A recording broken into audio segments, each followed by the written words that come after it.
Mirad cuán bueno y cuán delicioso es habitar los hermanos juntos en armonía, porque allí envía Jehová bendición y vida eterna. Hay bendición de Dios sobre tu vida en esta hora. Yo lo declaro en el nombre de Jesús, que la palabra hoy se cumple en nuestra vida. Ahí envía Jehová bendición y vida eterna. Allí envía Jehová bendición y vida eterna. Oh, sí, Señor, aleluya. Hagamos una oración para entonces entrar. Señor, gracias te doy por tu presencia. Gracias por tu Espíritu Santo que se mueve en este lugar. Señor, eres tan real. Tan real, podemos sentir tus abrazos, podemos sentir, Señor, cómo tú restauras, Dios mío, todas las cosas. La mente humana, Señor, no lo puede entender y tampoco lo pueden sentir, pero nosotros te podemos sentir en este lugar, Señor. Aquí estás tú y tú has venido en este día para obrar milagros, Señor. Tú has venido, Dios mío, para mostrar tu poder. Has venido, Señor, para mostrarnos que eres el Dios que nos salva, el Dios todopoderoso que puede obrar en cualquier circunstancia de nuestra vida. Señor, gracias te damos por las obras que has hecho. Gracias por las que estás haciendo y las que seguirás haciendo, Señor. Hoy me dispongo a predicar tu palabra, Dios mío, y sé que mientras tu palabra va a ser predicada, tu Espíritu Santo, Señor, hará la obra en cada vida, Dios mío. Gracias en esta mañana por cada uno de tus hijos, por los niños, por los jóvenes, los adultos, Señor, que han dispuesto en su corazón estar en casa de bendición, donde hay respuesta, donde hay provisión, Señor amado. Gracias en esta hora, te bendecimos, Señor, te glorificamos, te exaltamos, te damos la gloria a ti, Señor. Toda la alabanza es tuya, Señor amado. Gracias, Espíritu Santo de Dios, en esta mañana, en el nombre de Jesús. Amén y amén, aleluya. Y presencia de Dios tome su lugar. Yo sé que el Espíritu Santo está ministrando. Muchas veces desde que entramos por las puertas ya estamos siendo bendecidos, pero ¿sabe por qué? Porque ya venimos dispuestos. Ya desde antes de entrar a la casa del Señor venimos dispuestos, y hoy yo sé que usted está con un corazón dispuesto a recibir palabra del Señor. Vamos a la palabra del Señor en segundo libro de Reyes, capítulo 4. Una historia muy conocida, muy predicada, pero yo sé que el Señor algo le trae en esta mañana para su vida, para su alma. Bendito Jesús. Segundo libro de Reyes, capítulo 4. Le damos la bienvenida a los que nos visitan en este día. Nuestros pastores no están, mi pastora por razones de viaje y mi pastor por razones de trabajo, pero les mandan saludos. Aquí estamos listos. Segundo libro de Reyes, capítulo 4, verso 1, dice la palabra del Señor.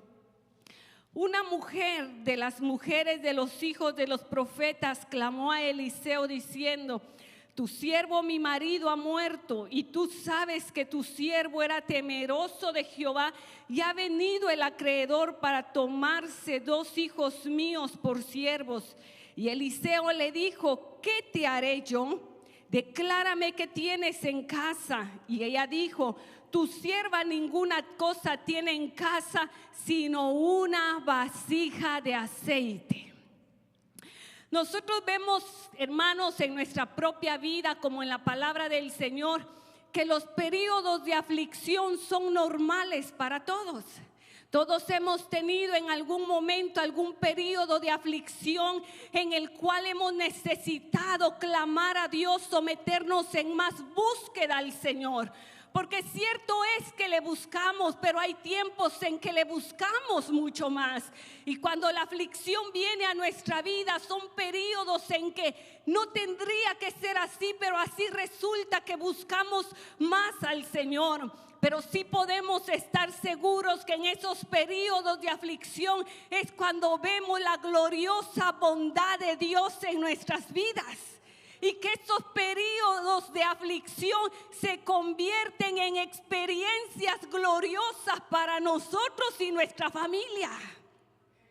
Mire, mi amado hermano, que vemos al pueblo de Israel, y se los he mencionado en numerosas ocasiones, que el pueblo de Israel, estando en el desierto, estando en el proceso para alcanzar la promesa de Dios, ahí fue cuando vio de una manera grande la bondad de Dios.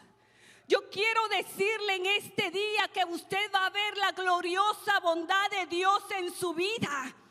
Que el proceso que usted está pasando, que las lágrimas que usted está derramando no están siendo en vanas. Hay una respuesta de Dios para su pueblo. Bendito el nombre del Señor. Hemos empezado este año y cuántos hemos tenido metas, hermano, pero ya en lo que van 12 días del año ya han habido quienes han enterrado seres queridos. Hay quienes se han quedado sin trabajo. Hay quienes están viendo que sus hijos, por más que oran por ellos, no hay una respuesta. Y pareciera que un año nuevo nada bueno trae. Pero yo vengo a decirle de parte de Dios que es un año de bendición. Que en medio de la prueba el Señor no nos va a dejar ni nos va a desamparar. El Señor nos preparaba al principio de este año con una palabra que decía que despertemos, porque tenemos que estar alertas, tenemos que estar velando, porque cuando el enemigo se acerque, el que esté velando va a poder resistir al diablo y él va a tener que huir. Pero en medio de la prueba necesitamos buscar a Dios. Si yo le preguntara, y nuestra pastora a veces nos pregunta, ¿quiénes han llorado en medio de la prueba? En los 12 días que van del año, hermano, ¿usted solo ha estado feliz o ha llorado? ¿O ha habido preocupación? ¿O ha habido aflicción? Y son cosas que vivimos como hijos de Dios.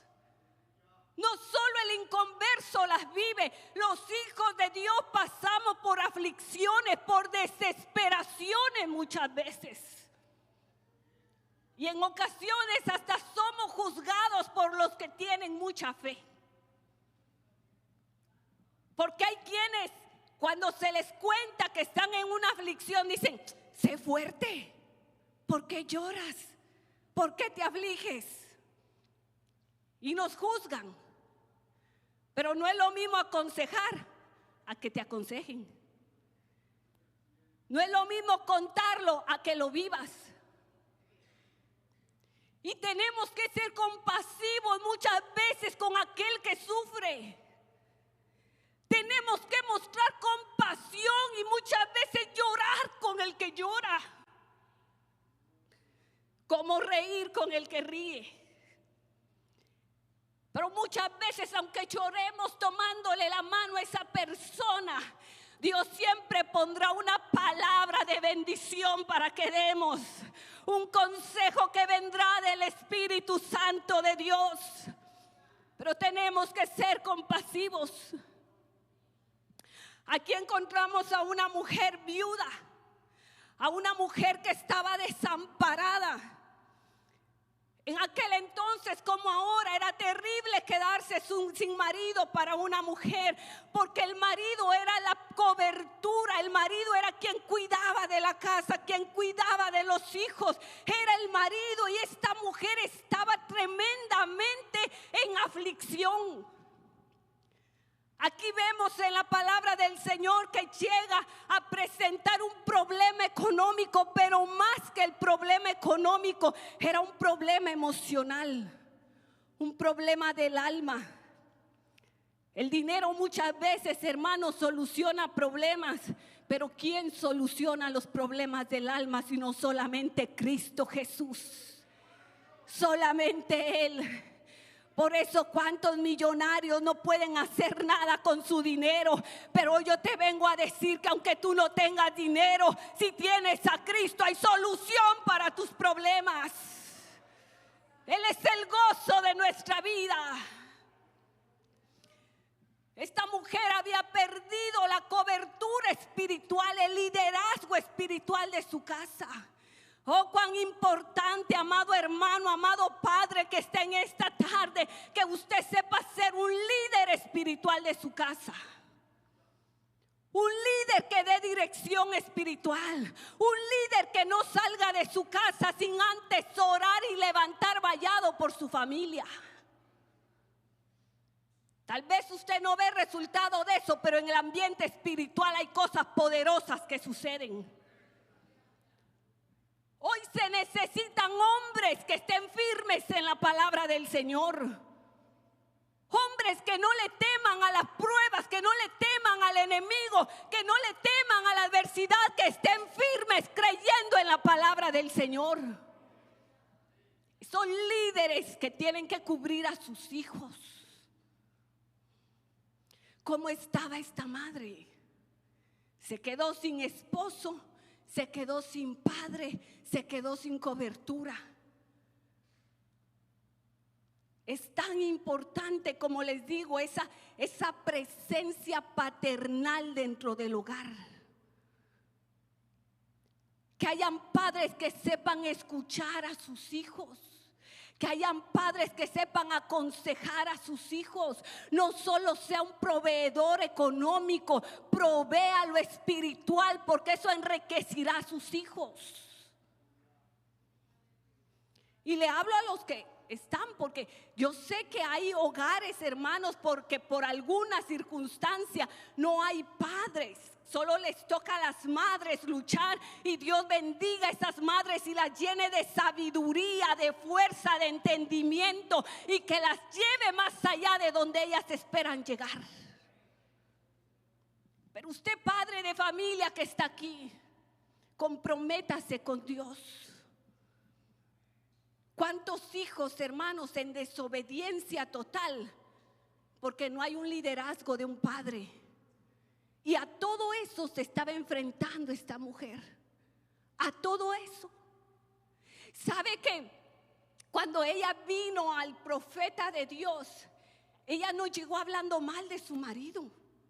Ella llegó honrando a su marido. Y ella le dice, leamos la palabra del Señor una vez más. Una mujer de las mujeres de los hijos de los profetas clamó a Eliseo diciendo: tu siervo mi marido ha muerto, y tú sabes que tu siervo era temeroso de Jehová. Primero vemos que era un profeta, porque dice que era la mujer de los hijos de los profetas. Su esposo era un profeta. Su esposo era un servidor de Dios. Su esposo era alguien de buen testimonio. A este hombre lo conocía Eliseo, porque ahí lo viene a decir. Pero a pesar, hermano, de que era un hombre temeroso de Dios, que servía a Dios, la muerte llegó. Y hay muchos datos que no nos da esta narración. Por ejemplo, no nos dice cuánto tiempo tenía de muerto, no nos dice de qué falleció, no nos dice esas cosas. Aquí podríamos suponer algunas cosas, pero que pueden ser para nuestra edificación. Entonces aquí vemos de que primero era temeroso de Dios. Amaba a Dios, servía a Dios. Hermano, como le decía, el que nosotros sirvamos a Dios no nos deja libres de la prueba y de la aflicción. Algunos podrían decir: pero si Eliseo, un siervo de Dios que obraba milagros, cuando supo que tal vez él estaba enfermo, ¿por qué no llegó y oró por él para que sanara? Tal vez otros dirían: pero entonces, ¿por qué no llegó y lo resucitó si él era un hombre poderoso? Porque Dios tiene planes para cada uno. Ayer se nos hablaba de la voluntad de Dios. Y usted sabe que hay quienes, por más que se ore, no sanan. Y si esa es la voluntad de Dios, ¿quién contra la voluntad de Dios? Fíjese que la misma palabra del Señor nos dice que Eliseo, él murió de la enfermedad que tenía. Eliseo, un hombre que resucitó muertos. Eliseo, un hombre que hizo milagros maravillosos, murió de enfermedad. Ese fue el propósito de Dios. Ahora nosotros conscientes, yo no le vengo a decir que se va a morir, hermano, pero tenemos que ser conscientes que eso podría llegar a nuestra vida. Hoy nadie se levantó pensando, tal vez hoy me muera, ¿verdad? Porque no son los planes de nadie. No es lo que nosotros queremos. Pero nosotros podemos ver en la palabra del Señor de que el hombre es como la flor del campo. Es como la hierba que hoy está, mañana no está. Como la neblina, también dice la palabra del Señor que hoy está y mañana no está. Así es la vida del ser humano. Y por eso la importancia que el que no tiene a Cristo, que reciba a Cristo como el Señor y Salvador de su vida. Porque si muere en esta tierra, le espera una vida eterna con Cristo. Pero el que muere sin Cristo, lo que le espera es condenación eterna. Morir con Cristo es ganancia, hermanos. Y tenemos que estar preparados para ese día. No sabemos cuándo sea, yo espero ser arrebatada por Cristo. Pero el apóstol Pablo también eso esperaba y no lo vio. Pero hay una importancia que nosotros vivamos preparados para ese día. ¿En qué forma? Sobre todo en lo espiritual. En lo espiritual. Que en cualquier momento que esto acontezca, yo sepa que yo voy directamente con mi Cristo bendito. Como yo le decía, aquí nadie queremos morir.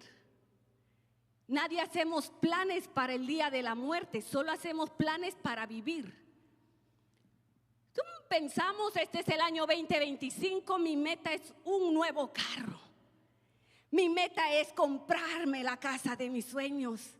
Mi meta es cambiar los muebles de mi casa. Pero ¿quién dice voy a comprar mi terreno en el cementerio? ¿Quién ha pensado en eso? Tal vez lo pensamos cada vez que alguien fallece, porque a mí me ha pasado.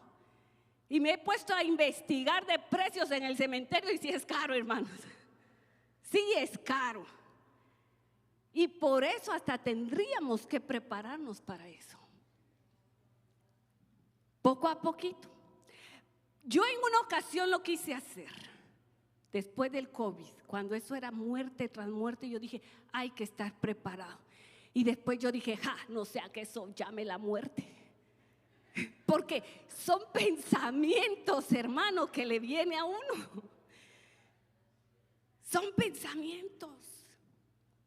Esta semana yo hablaba con mi papá y él me decía, mi hija, en marzo vamos a empezar a construir los panteones. Y yo me quedé que ni asunto le puse al tema, hermano. Porque ¿quién quiere oír de eso? Nadie. Pero la palabra del Señor nos enseña que la muerte puede llegar.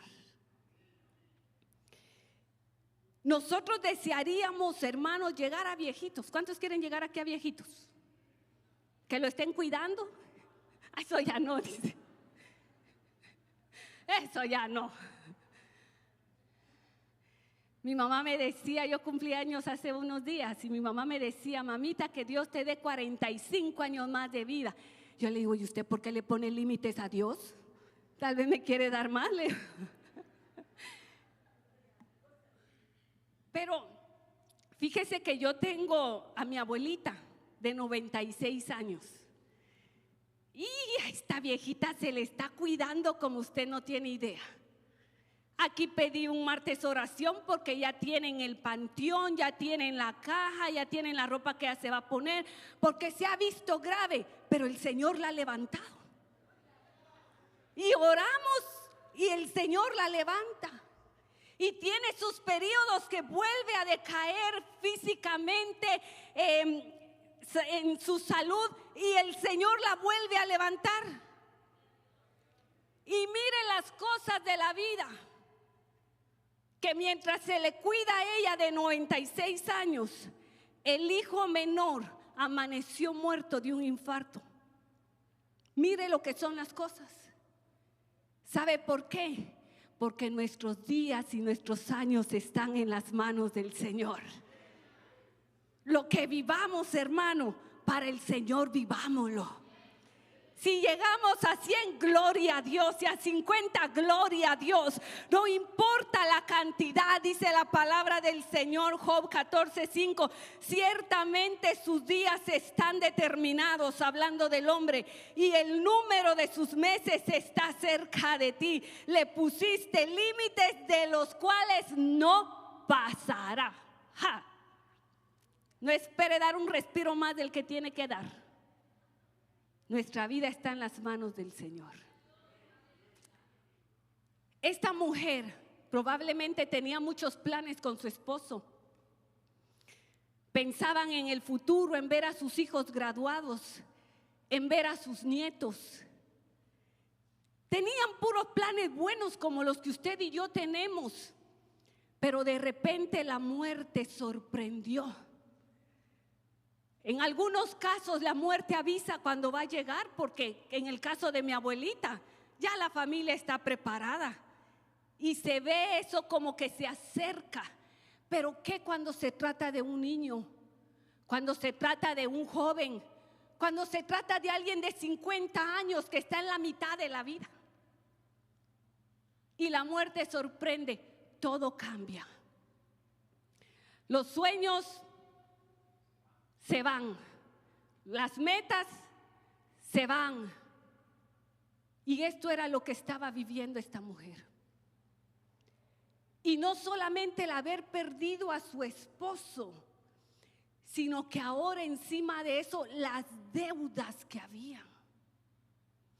Puede ser, hermanos, que estas deudas las hayan alcanzado porque llegó un tiempo de enfermedad a la familia. Se enfermó el esposo y querían que él sanara. Sacaron préstamos y prestaron por aquí al compañero, al vecino, al amigo. Y entonces querían salvarle la vida y no se pudo.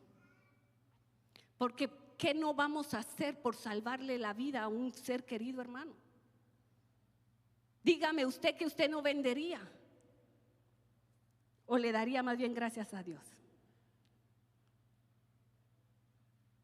Si fue por un accidente que murió este señor, como le digo, aquí podemos pensar, porque no nos dice.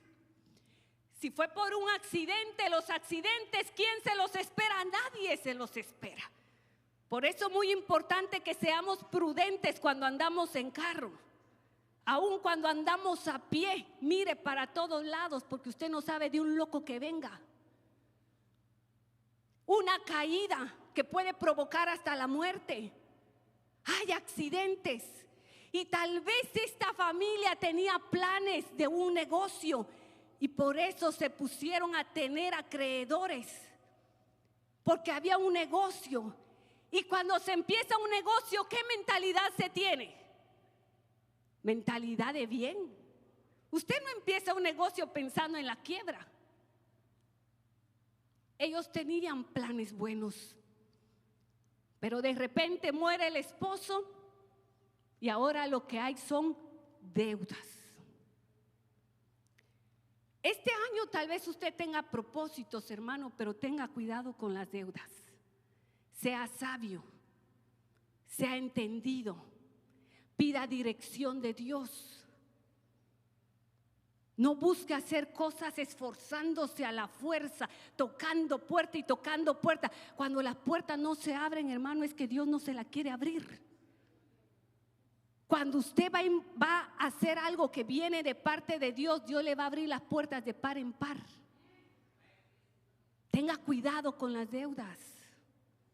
Eso esclaviza.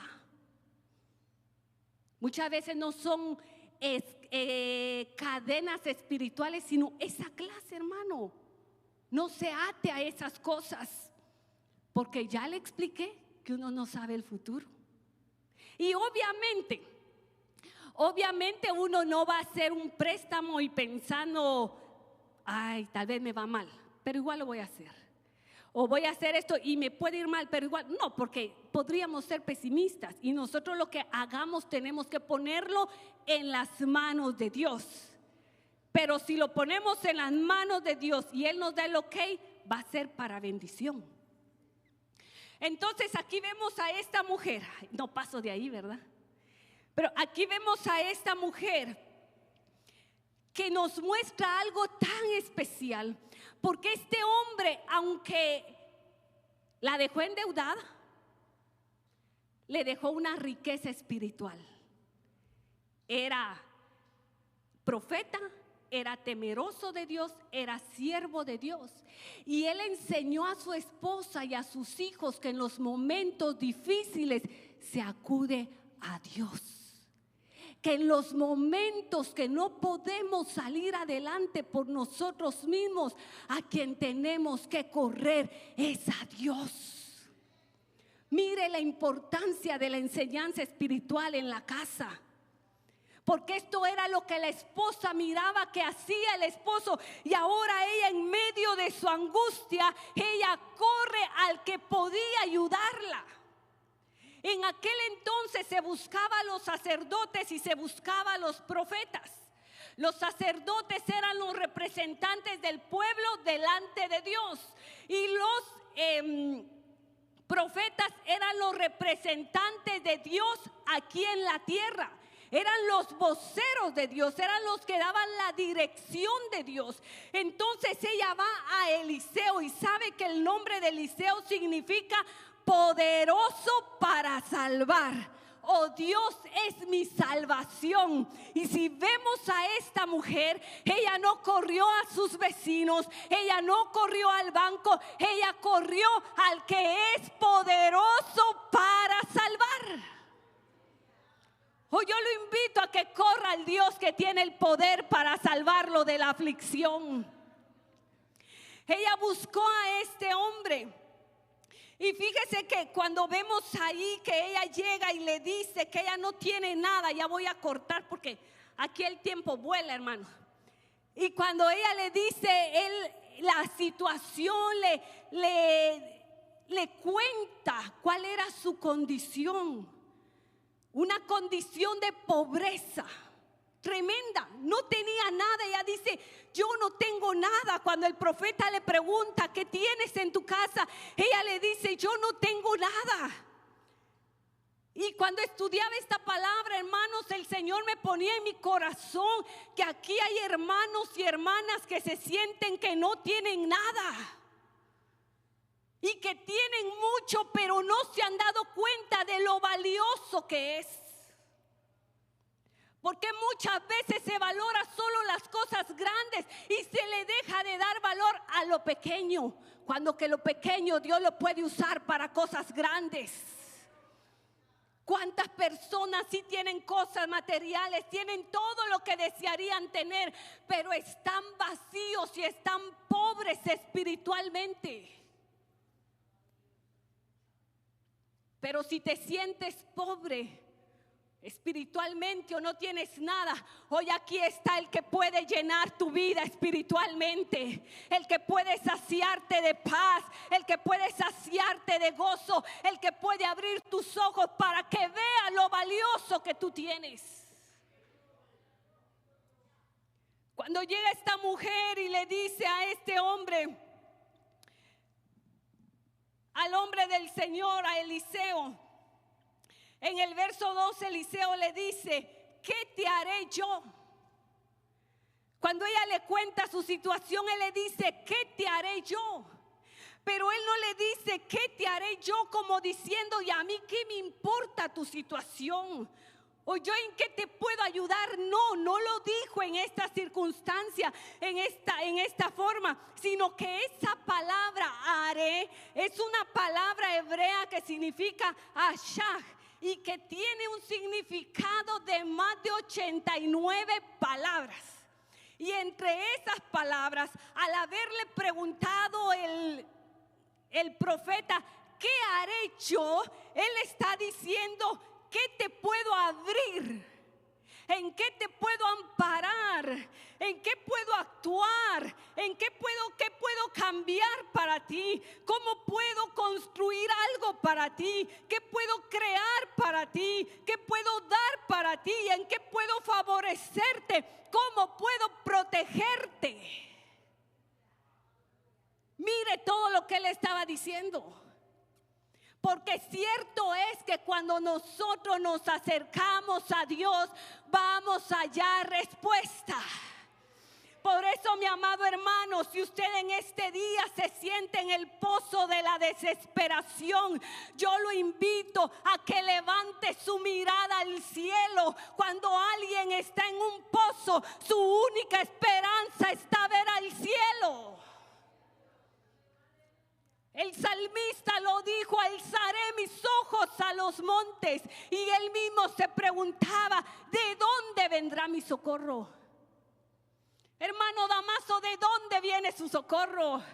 Raúl, ¿de dónde viene tu socorro? Hermana Pati, ¿de dónde viene su socorro? Olga, ¿de dónde viene su socorro?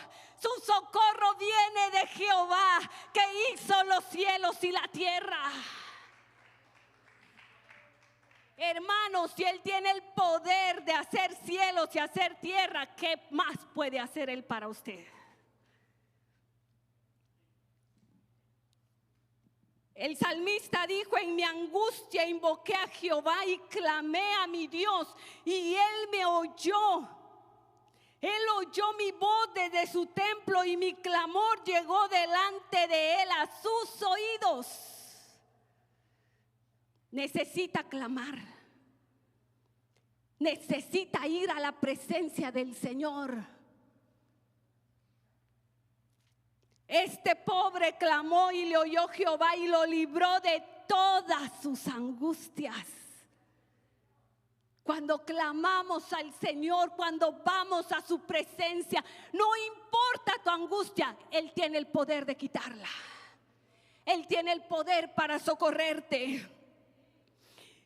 Él está esperando que nosotros le clamemos, que nosotros vayamos a Él. Por eso Jeremías 33 dice, clama a mí. Es algo que Él está pidiendo, clama a mí. Y yo te responderé. Y yo te voy a enseñar las cosas que tú no conoces. Yo te voy a mostrar mi gloria. Yo te voy a dar la provisión. Pero clama a mí. Ve al que tiene el poder para hacer las cosas. Aquí vemos entonces que después Eliseo le dice qué tiene que hacer. Cuando ella le dice que solamente tiene, mire, ella de primero dijo no tengo nada. Y en ese momento ella se recuerda que sí tiene una vasija de aceite. Algo a lo que ella no le daba importancia, tenía una gran importancia. ¿Sabe por qué? Porque el aceite, este aceite servía como un combustible para las lámparas. Lo que da a entender que en su casa lo que sí había era luz. Que en la casa de esta viuda sí había revelación. Aunque no había nada material, pero había un poco de revelación de la palabra del Señor. Pero había luz para ser guiada. Qué importante es el aceite en nuestras vidas.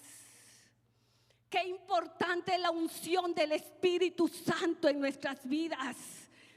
Más que cualquier cosa material, lo que más vale es la unción del Espíritu Santo de Dios en nuestras vidas.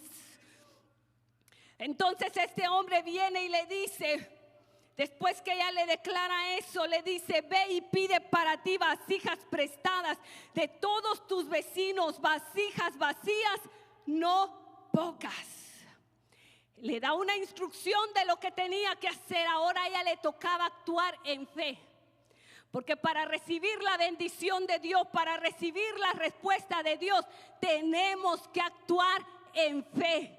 tenemos que creer a la palabra del Señor, que si Él lo dijo, Él lo hará.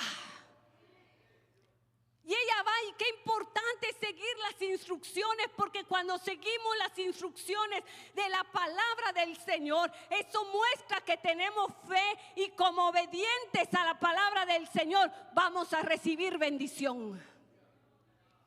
El que no sigue instrucciones, hermanos, se pierde en el camino. El que no sigue instrucciones, hermanos, no le espera nada bueno. Pero al que sigue la palabra del Señor, le esperan cosas buenas. Le espera la bendición de Dios. Cuando ella se va a buscar estas vasijas, yo me ponía a pensar, saber cómo eran sus vecinos. La mandó con todos sus vecinos. Pero algo tan hermoso es que si ella siguió la instrucción de Dios, ella tenía la gracia de Dios en su vida, y la gracia de Dios abre puertas. La gracia de Dios va a hacer que aún el que tú no esperas te sea de bendición o te provea lo que tú necesitas. Eso hace la gracia de Dios en nuestra vida. Y esta mujer llena de gracia de Dios se fue a tocar las puertas. Ahí tuvo que dejar la vergüenza, hermanos, porque hay tiempos que tenemos que olvidarnos de la vergüenza. Hay muchos que padecen necesidad por su vergüenza. Prefieren aguantar hambre en lugar de vender tamales cuando que los hace ricos. Ay, es que a mí me da vergüenza, dice. Es que yo no quiero ofrecer, yo no tengo carácter. Pues saque el carácter para ver la provisión de Dios. La vergüenza, hermanos, muchas veces no la tenemos que guardar. Hay quienes no reciben respuesta de Dios porque ni siquiera piden oración por vergüenza. ¿Sí? A mí me gusta cuando me mandan mensajes, hermana, únase conmigo en este clamor, y Dios sabe que sí me uno, porque hay que perder la vergüenza. Sea sin vergüenza. Sin vergüenza. Y ella se fue. Y aquí le dio otra instrucción el profeta: te tienes que encerrar. Este milagro iba a ser a puertas cerradas, porque muchas veces Dios se manifiesta en lo secreto. Y algo que el Señor ponía en mi corazón es que muchas veces nosotros como padres, como madres, tomamos nuestro tiempo de estar en el secreto de la presencia de Dios, pero nos olvidamos de nuestros hijos. Y puede ser que tengamos ese devocional de lectura con ellos, pero quede el tiempo de oración. Nuestros hijos tienen que experimentar la gloria de Dios. Nuestros hijos tienen que saber ver los milagros de Dios en casa. Que no solo sea en la iglesia o por lo que les cuenta, que la experiencia viva de quién es Dios, ellos la tengan en la casa. Ellos lo tengan en lo privado con el padre o con la madre. Le dijo: vas a cerrar las puertas. Y ella lo hizo con sus hijos. Yo anhelo que mis hijos tengan experiencias gloriosas en la presencia del Señor. Yo a los 5 años, hermanos, yo vi un milagro grande en mi cuerpo. Yo lo he testificado, que yo estaba paralizada de la cintura para abajo, totalmente paralizada. Fue un proceso de 2 meses, pero mis padres le clamaron a Dios, no me dejaban en la casa porque yo me sentía mal. Cargada me llevaba mi papá a la iglesia. Eso marcó mi vida. No teníamos ni carro ni bicicleta siquiera. Esa era nuestra condición. Pero cargada me llevaba a la iglesia caminando por 3 millas, 2 millas y media creo que eran. Y me llevaban. Lo recuerdo tan bien a los 5 años. Pero después yo pude ver el milagro de Dios en mi cuerpo por la fe de mis padres. Y eso es lo que yo le inculco a mis hijos, aunque tenemos que saber que con cada uno Dios tiene una experiencia diferente. Yo pasé esto con mi hijo y Dios me enseñó. Él necesitaba una cirugía en sus ojos. Hermano, yo ayunaba, yo oraba, que yo quería que Dios lo sanara para que él experimentara lo que yo había experimentado. Yo decía, si lo hiciste conmigo, lo puedes hacer con él, que él te conozca, márcalo y todo. Hermano, no pasó, porque no es como yo quiera. Dios tiene su momento para manifestarse a él, como a cada uno de los hijos, de los jóvenes que están aquí en casa, pero sí tienen que ser parte de lo visible de Dios. Tienen que ser parte. Ella se encerró con sus hijos, ella no sabía ni a qué se metía, ella solamente estaba actuando en fe. Pero al encerrarse, ella pudo y sus hijos ver la gloria de Dios. Porque cierto es que cuando vamos al lugar secreto, donde está la presencia del Señor, vamos a ver un derramamiento de la unción del Espíritu Santo de Dios en nuestra familia. Ahí ellos pudieron agarrar las vasijas, yo no sé cuántas eran, es otro dato que no se nos da. Yo creo que esto lo contó un hombre, porque los hombres cuentan así bien preciso, las mujeres nos vamos con tanto detalle, de principio a final. ¿Sí o no? Sí. No se nos dice cuántas. Lo que fuera ya dependía de ella, porque a ella se le dijo: busca vasijas, no pocas. Lo que ella considerara para su milagro dependía de ella. Algunos dirán, mucho eran 10, mucho eran 20, pero tal vez ella se fue con más de 50. Porque ella quería, de ella, de la fe de ella, dependía lo grande que ella iba a ver también. Cuando están en ese momento encerrados con sus hijos, ahí me llama la atención de un dato que le da yo confundo apóstol con profeta. El profeta. Y el profeta, una de las indicaciones que le dio fue que cuando empezaran a llenar las vasijas, la primera la apartara. No dice exactamente la primera, pero dice: cuando llenes la vasija, ponla aparte. Las demás era para vender, pero hay una que iba a quedar aparte como testimonio de la gloria de Dios.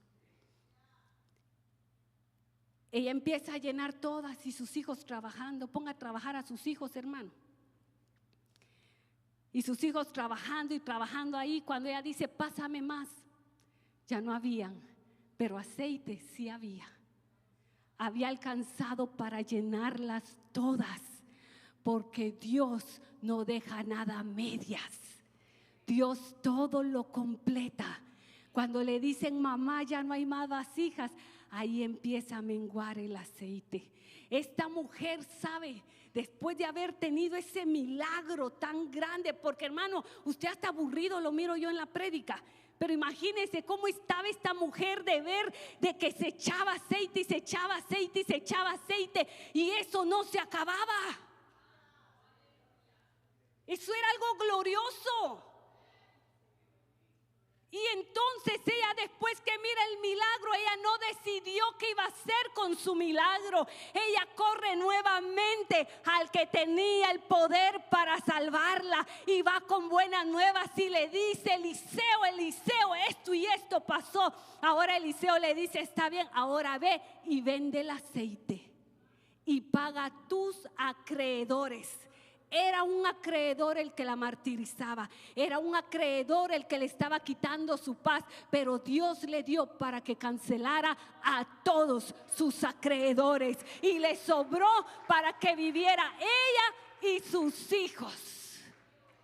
Y si en algún momento se les acababa, hermano, ahí tenía de dónde echar mano, porque tenía otra vasija. Porque cuando Dios ha hecho algo, lo puede volver a hacer. Póngase de pie en esta hora. El Dios que hace milagros, ese es el Dios que está aquí.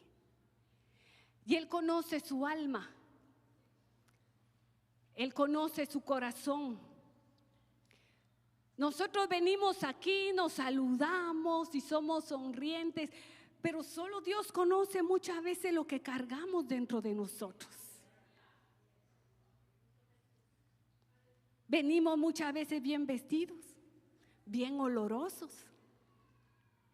Pero ¿cuánto de dinero habrá en la bolsa? ¿Cuántos pagos estarán pendientes? Venimos y nos sonreímos y tal vez nos sentimos vacíos del alma. Y hay una apariencia. Pero Dios conoce todas las cosas. Y en este día el Señor te ha traído esta palabra porque Él quiere llenar tu vida. Él quiere mostrarse a tu vida como el Dios que te puede salvar, como el Dios que te puede sacar de esa condición en la que te encuentras. Él es el Dios todopoderoso. Yo sé que aquí hay necesidad, yo la sé. No porque me lo hayan contado, es que Dios trajo esta palabra por algo. Y yo los invito en este día que así como aquella mujer dio el paso de fe, usted pueda venir en este día en fe, creyéndole a Dios. Él es el Dios que lo puede hacer. Créalo. Créalo en este día. Y si hay alguien que no ha entregado su corazón a Cristo, yo le hago la invitación. Hablábamos de que la muerte puede llegar en cualquier momento y nuestro destino eterno lo decidimos aquí en vida. Después de la muerte no hay nada para decidir, ya está lo que nosotros decidimos en vida. Pero si tú hoy le entregas a Cristo tu vida, vas a tener vida eterna juntamente con Cristo.